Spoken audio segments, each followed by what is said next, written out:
Welcome to the deep dive. Today, we're digging into something really quite personal.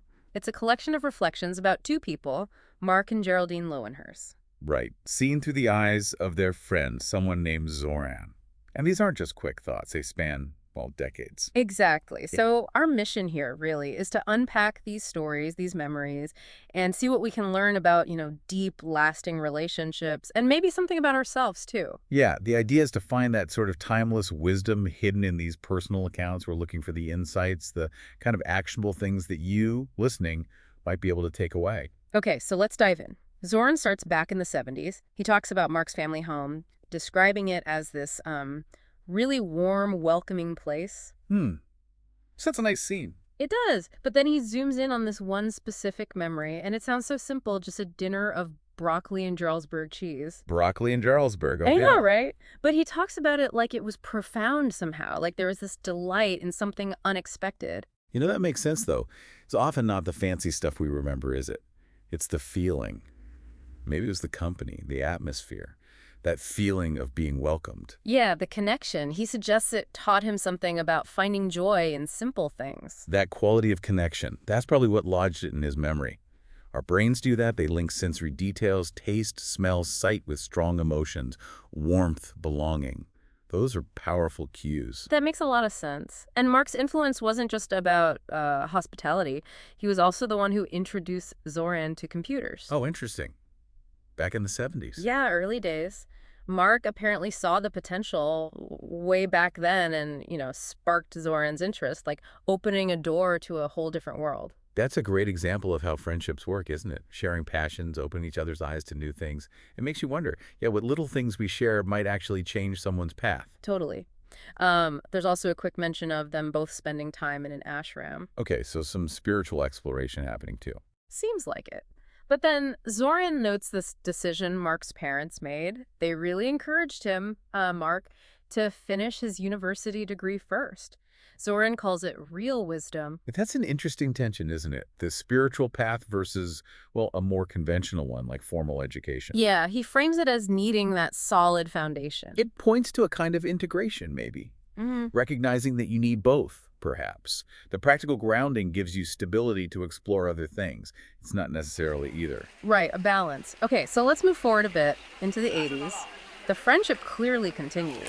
Zoran mentions staying with Mark's family in New York, 1982 specifically. Okay. And he tells this lovely little story about making pancakes for Mark's kids, Rachel and Christopher, who were young then. Pancakes, another simple thing. Exactly.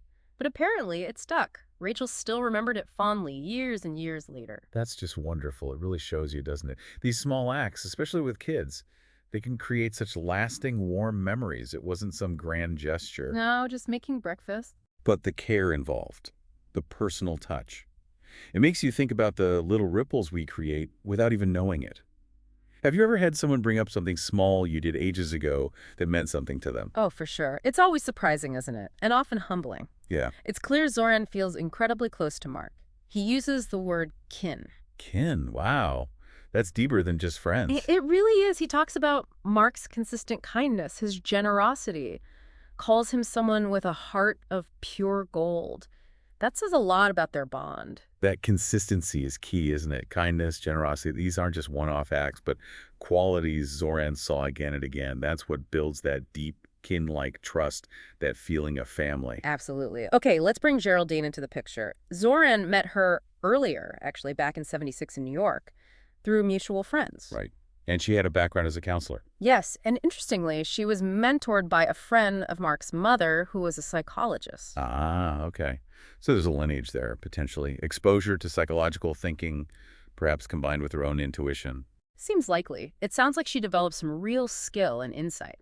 That mix of sort of learned knowledge and maybe natural empathy that can be really powerful in helping roles. And it sounds like she really was powerful for Zoran. He mentions a particularly difficult time. Sounds like his marriage was breaking down. Right, a really vulnerable time. And Geraldine offered him some crucial support, some real wisdom. He highlights two specific pieces of advice. The first one was, there are two sides to every story, Zoran. Learn the lesson the fire brings. Wow. Okay, let's unpack that. Two sides to every story. That's a call for perspective, right? to step outside your own pain or anger Yeah, stop seeing just your side. and learn the lesson the fire brings. That's striking. It suggests that even in destructive, painful experiences of fire, there's something valuable to be gained. A potential for growth if you look for it. Instead of just being consumed by it. Exactly. It's about finding meaning, even in hardship. Very powerful advice. And the second piece of advice was just as impactful for him. You must tend your own garden, Zoran. Take up the weeds. Ugh. The garden metaphor. I love that one. He said it really shifted his focus, made him look inward. It's such a brilliant metaphor for our inner world, isn't it? Our thoughts, emotions, beliefs.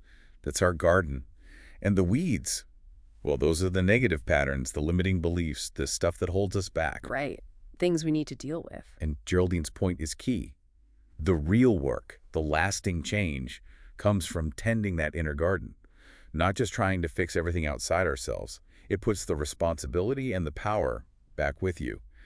How often do we actually prioritize that, though? Really tending the garden? That's a really good question. It's easy to focus outward. So Zoran looks at Mark and Geraldine's relationship itself over 40 years together as this incredible example. 40 years, that's a testament, He definitely. talks about their deep understanding, mutual respect. You can feel his affection for them. He calls them treasures, jewels.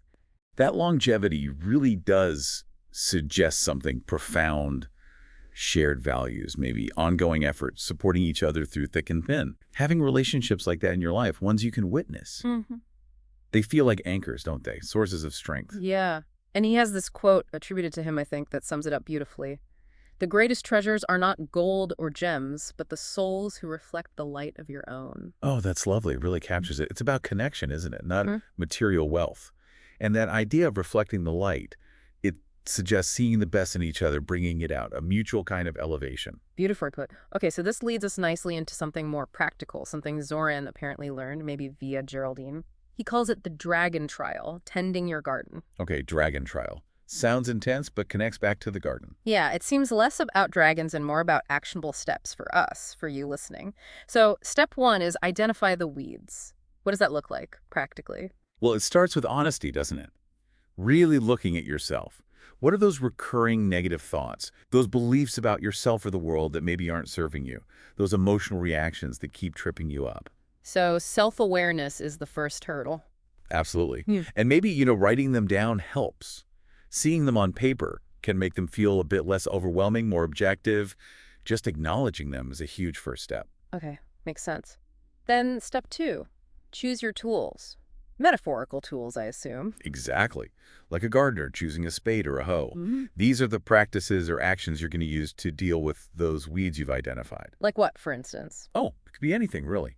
Mindfulness or meditation, maybe journaling to understand things better, talking things through with a therapist or wise friends seeking counsel, practicing forgiveness, maybe for yourself or others, setting better boundaries, or even just consciously choosing activities that nourish you, that counteract the negativity. So finding what works for you personally. Right. Experimentation is key. There's no one-size-fits-all toolkit. Got it. Step three is plant new seeds. This sounds more proactive, more positive. It is. After you started clearing out some weeds, you create space. So now, what do you want to grow there instead? What positive qualities, intentions, or beliefs do you want to cultivate in yourself? Like consciously deciding to focus on gratitude or patience or self-compassion. Precisely. You're intentionally planting the seeds of the person you want to become, the inner state you want to live in. Okay. And the final step, step four, is water and sunlight, keeping things growing. Yeah, this is about the ongoing nurturing. You can't just plant seeds and walk away. The water is like consistent self-care, mindful attention to your thoughts and feelings, treating yourself with kindness. And the sunlight. That's about bringing in positivity and energy. Things like positive affirmations, maybe spending time doing things you love, connecting with nature, engaging creativity, surrounding yourself with supportive people. It's about consistently giving those new seeds what they need to thrive. It's an ongoing practice, not a one-time fix. It really frames it as an active, continuous process. Absolutely. Tending a garden is never truly done. There are also a couple of reflection questions here for you, the listener, to think about. First, how does taking responsibility for your inner state empower you? That's a deep one. I think it shifts you from feeling like a victim of circumstances to feeling like you have some agency, some control over your own experience. Mm. Even if you can't control what happens outside, you can work on your response inside. That's incredibly empowering, isn't it? It really is. It changes the locus of control. Right. And the second question, how does tending your garden affect your interactions with the world and the sparks you encounter? I like that phrase, the sparks you encounter. Me too. It suggests those little moments of connection, potential relationships, opportunities. This question gets you thinking about the outward ripple effect of your inner work. When you're cultivating a healthier inner garden, how does that change how you show up in the world? You probably interact differently, attract different kinds of energy, maybe. Exactly.